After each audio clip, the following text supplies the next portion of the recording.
Everything around us is influenced by welding, whether it's the actual product you are using or the machines built to create the product you're using.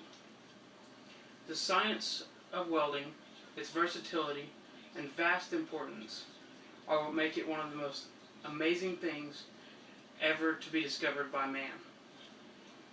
The science involved in welding is amazing. The process happens at an atomic level.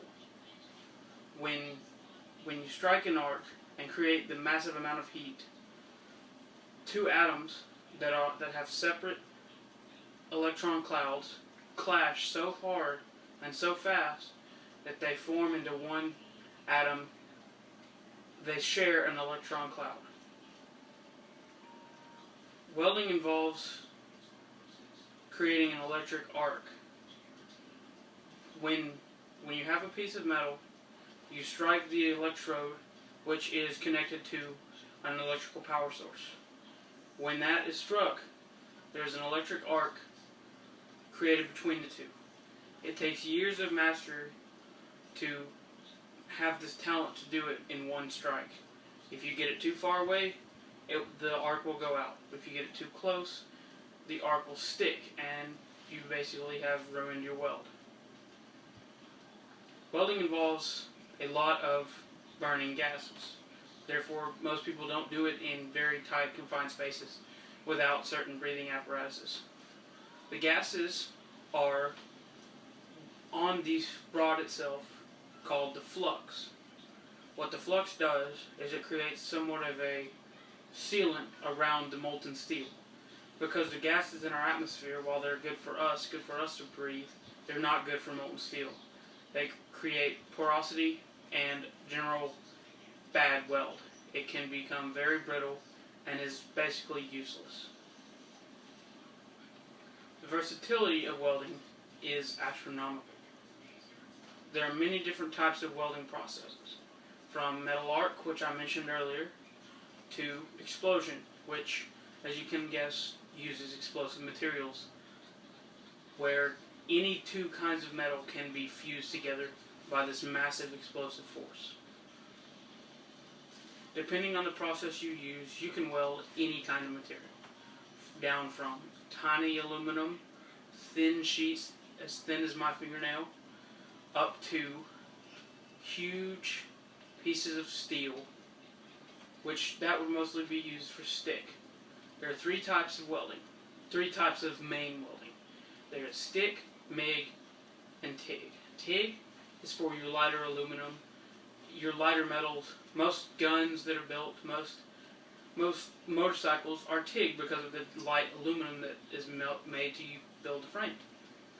MIG is somewhat like stick. It can be welded on the same types of materials, but it is more controlled environment usage. If it's windy, it won't work. But a stick will always work, no matter the conditions. Wet, dry, cold, hot, it does not matter. It will work. Welding can be done in many different types of environments. Like, for instance, the International Space Station. While it's constructed down on Earth, when it gets up there, it has to be assembled. So, what else to do but weld it? Now that sounds cool and that sounds extreme, but there's also a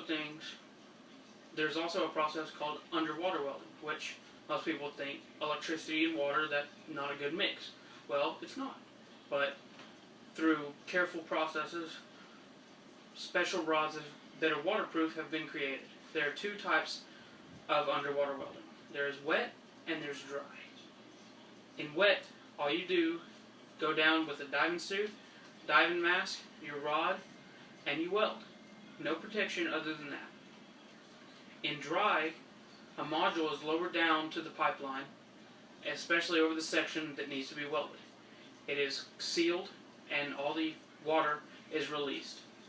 And a welder goes down there and can spend up to a couple days underwater working on a project. This type of underwater welding is much more dangerous because of the side effects of the compression ratio from being thousands of feet underwater to thousands of feet above it. The importance of welding is, I can't even describe the importance of welding. Welding influences everything, from gigantic skyscrapers that millions of people sit in and visit every day, to tiny little plastic toys that are created for boys and girls all over the world. Without welding, the amazing feats of architecture could never have been accomplished. Because before welding, there was riveting, which greatly reduced the amount of creativity allowed. Without welding, creating such products as cars or toys would be very, very cost expensive. It would be extremely time consuming and very much more expensive than the way we use it now. You can even weld plastic. It is an amazing, most people think welding as metal, but welding plastic is those packages at the store that you cannot open. That's welded plastic. Now, welding plastic is totally different.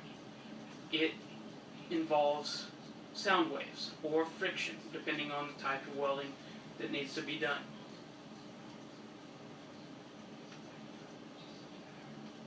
Welding is all around you, no matter if you can see it or not. Everything you look at has been touched by a welder's hand. The science, versatility, and importance of welding prove beyond a shadow of a doubt that it is one of the most amazing things man has ever discovered. Welding has transformed the way we live our daily lives. So go out and thank a welder today.